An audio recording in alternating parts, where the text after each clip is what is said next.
Marketers are essential in a capitalist economy because marketers facilitate information flow between buyers and sellers in ways that ideally at least benefit both. Okay, so ideally at least these are mutually beneficial relationships that are being established. But let me illustrate this with a quick diagram. We can imagine buyers and sellers communicating with each other. Okay, and sellers provide buyers, of course, with product. And buyers provide sellers with money.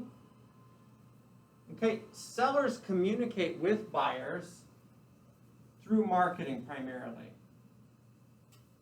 Without marketing, the buyers wouldn't know what kinds of products would be available, what sorts of things they could use. And if it's, a decent, good, functional, flourishing kind of a product, it ideally ought to improve their lives. And buyers wouldn't know that without the information provided by marketers. So that's an honorable thing at its core, although this information transfer often ends up being actually manipulative in the way that it's carried out by marketers. At the same time, buyers provide sellers with information. Some of that information is offered through customer service responses, or maybe reviews left on Amazon or other websites. Okay, although the review process in recent years has actually become spiked by moles that companies employ, bots even, to write reviews that puff their products on lots of websites. But although customer surveys and reviews can provide sellers with information about what the buyers think of their products, the much more important way that buyers provide sellers with information is through the pricing system. Okay, this is the primary way that information is given by buyers to sellers. Because after all, the pricing system tells the seller at the end of the day what is that sweet spot price point at which the buyer is willing to purchase the product in question. If a gallon of milk was selling for $1.50, and now your company wants to raise it to $2 to see how elastic that demand curve is, whether it can remain strong even in the face of the price increase. The fact of the buyer's purchases will provide you with all the information you need. Reviews are always anecdotal. Customer service responses, again, are anecdotal, not hard statistics, but it is the price points and the purchases themselves that provide sellers with substantial information. Now, the marketing that often is done in America, as I've mentioned before, is often deceptive or manipulative. Okay, and there are a couple of aspects of that I want to talk about today. I'm going to cover 2 points in today's lecture. One is I'm going to talk about a case study, and I'm going to talk about the kinds of ethical expectations that we should have for disclosure about the nature of the product, and I think that will come out of the case study. And then the other topic that I'm going to talk about is a topic that I've already touched on to some extent on Monday, but I didn't have enough time. And so I'm going to go back at the end of the lecture today, actually in the second half of the lecture, and I'm going to expand on that topic. That's the topic of surveillance marketing, which is increasingly popular these days and kind of has overwhelmed discussions of ethics in the field of marketing ethics. Now let's talk about disclosure expectations in marketing. And I'm going to use a case study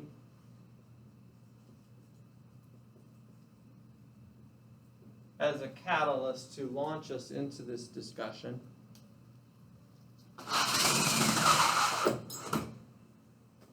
Chloe, could you grab the lights for us, please? Thank you so much.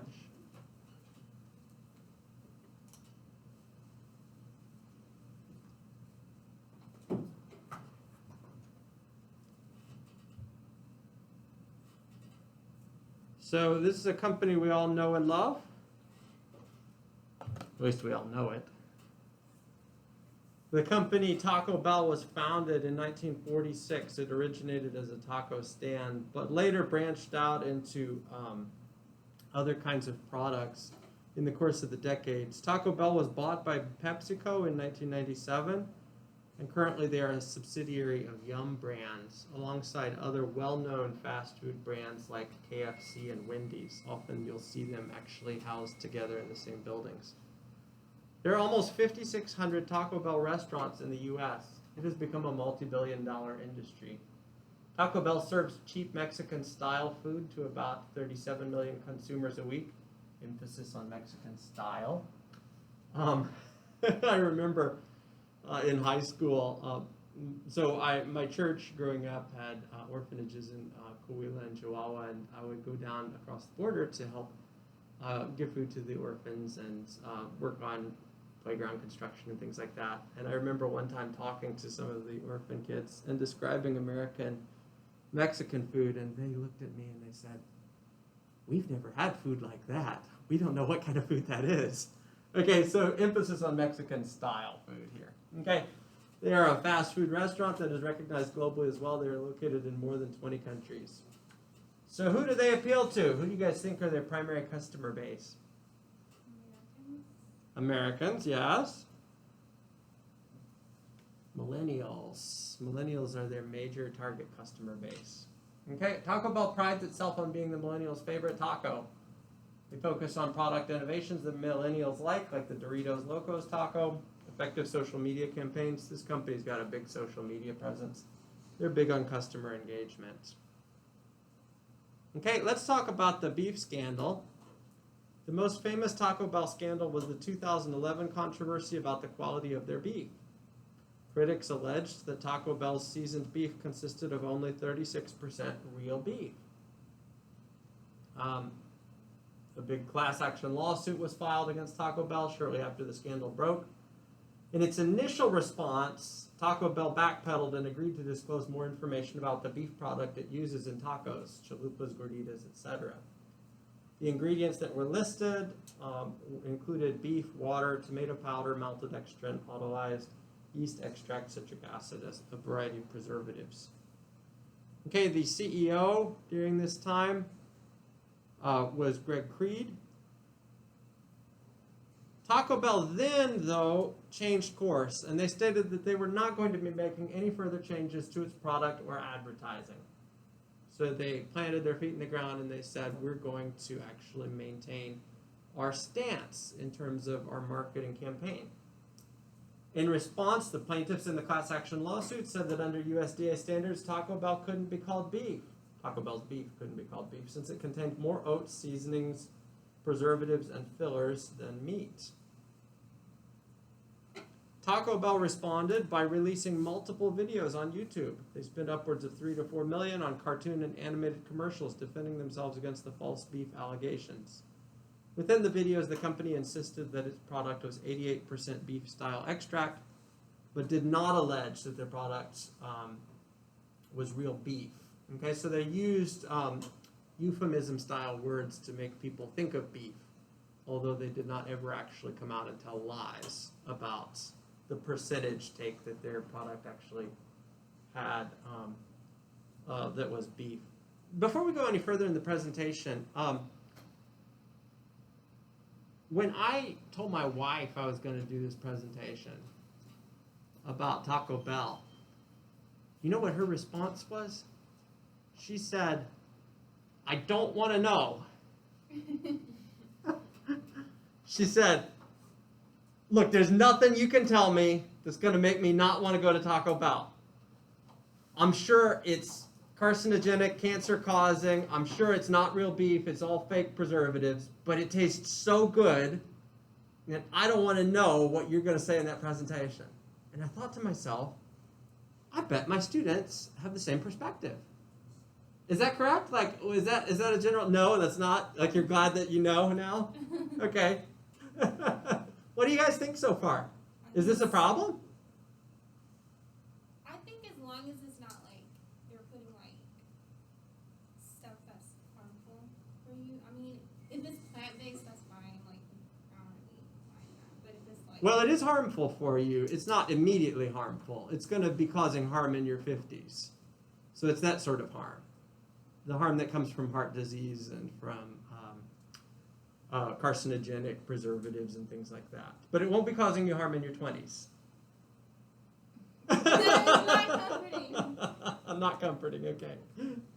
All right. Anyway, let's move on, and then we'll talk a little bit about that particular topic in a minute. The CEO, Greg Creed, further stated that no marketing disclosures would be changed and that the product itself was good. Okay, he also released a video in which he said the following. On behalf of the 130,000 team members and our more than 375 franchise partners, we stand behind the quality of our seasoned beef 100%. Okay, notice the qualifier seasoned beef. And we are proud to serve it to you. And to you, our 35 million amazing and loyal customers each week. Thank you for your continued support. Okay, and there's a YouTube video that I'm not going to show you, but you can follow up if you want. It's indicative of their advertising. Basically, their advertising campaign was, it tastes great. Who cares what's in it? It's really, really tasty. Okay? Very successful advertising. And look at this. The company succeeded. Okay, this is a share price chart as an example of their success. This is when the scandal broke, and the company just did better and better. Okay, they also gave away millions of tacos in order to allow the public, as they said, to decide for themselves whether they wanted to continue to serve as customers or not. Here's a quote. When you look at the major fast food brands, Taco Bell really stands out, said Leah Garces, who is the U.S. Director of Compassion and World Farming. They're the only big player in the United States that doesn't have plans to change how it sources its food. Okay, they thought about changing, but decided not to. There have been some smaller scandals with regard to E. coli, but the big one is the marketing scandal. Okay, now I want to actually focus on that for a minute. I'm not sure that Taco Bell has really done anything wrong. Okay, but maybe it has, and maybe a few of you or one or two of you could make the case for it. But let's look at precisely the ethical structure of this. The company is mostly honest with their customers, right? So they list in their ingredient lists beef, water, seasoning, and other ingredients. You know, they call it extract. They're operating within the bounds of the law in that regard. The company also is certainly willing to admit that they use very aggressive advertising tactics. The company practices caveat emptor, which is the buyer beware principle, the principle that when it comes to marketing disclosures, it is up to the buyer rather than the seller to inform themselves about the nature of the product that they're about to consume. Okay, and so it is not the job, on the company's view at least, it is not the job of the seller to provide the buyer with all the possible information about the things that could go wrong with the product or the ways that the product could harm the buyer. Okay? And actually, that's my wife's perspective. So I asked her a little further about things, and she said, look, food that's as cheap as Taco Bell's food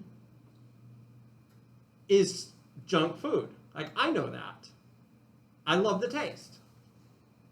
Okay? And I'm not going to change my consumer habits on the basis of your presentation. She was like really staunch in her response. She said, I'm not going to change my consumer habits on the basis of your presentation.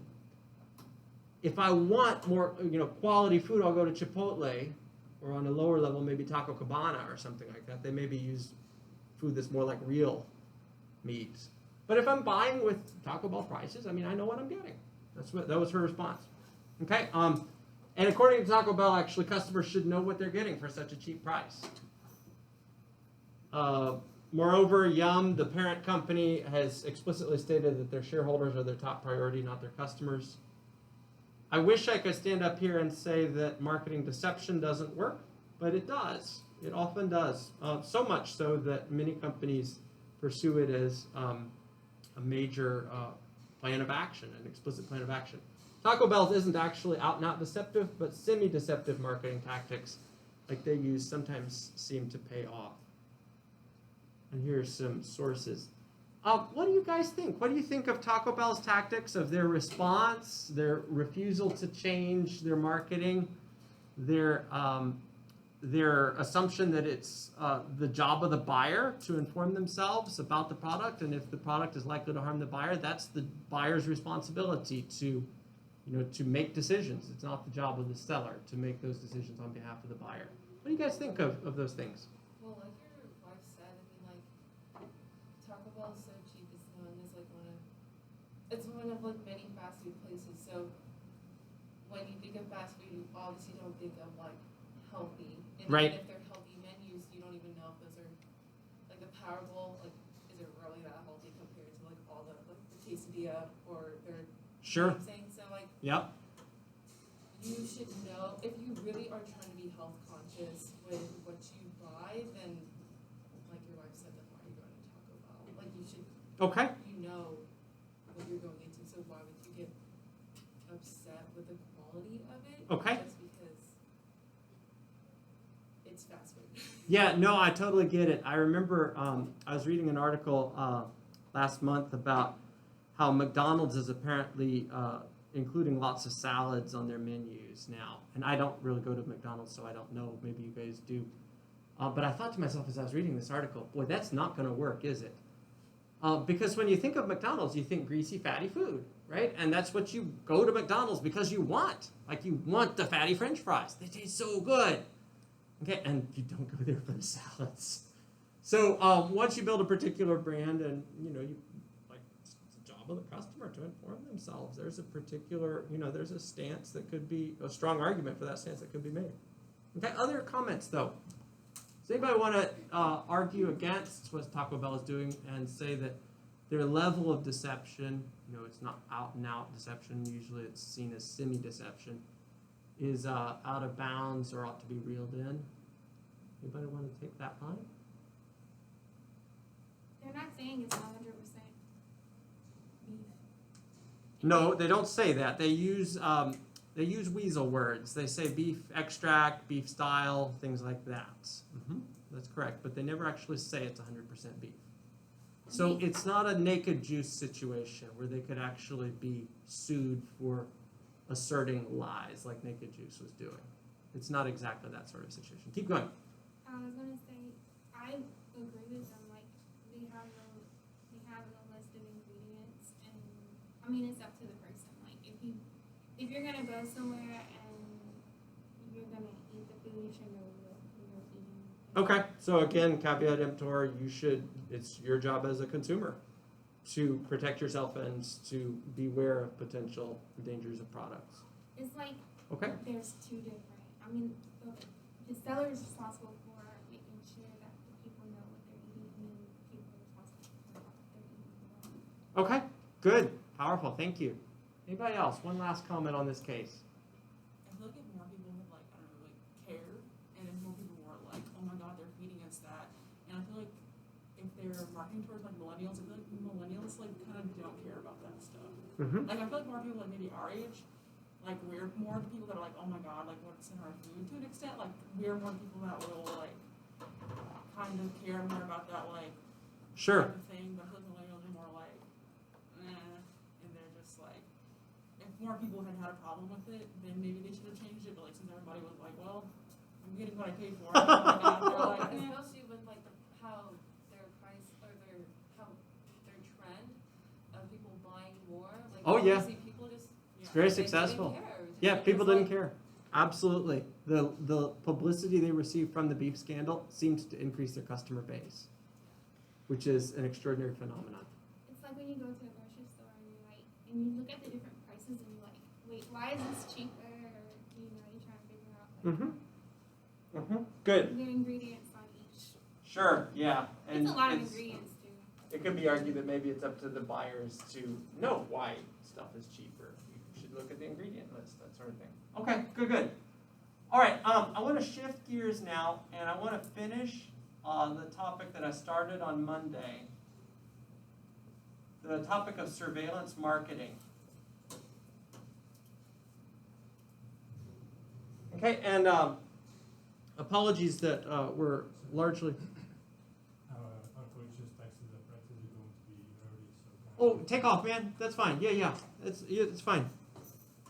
Apologies that we're largely relying on case studies today, but I'm trying to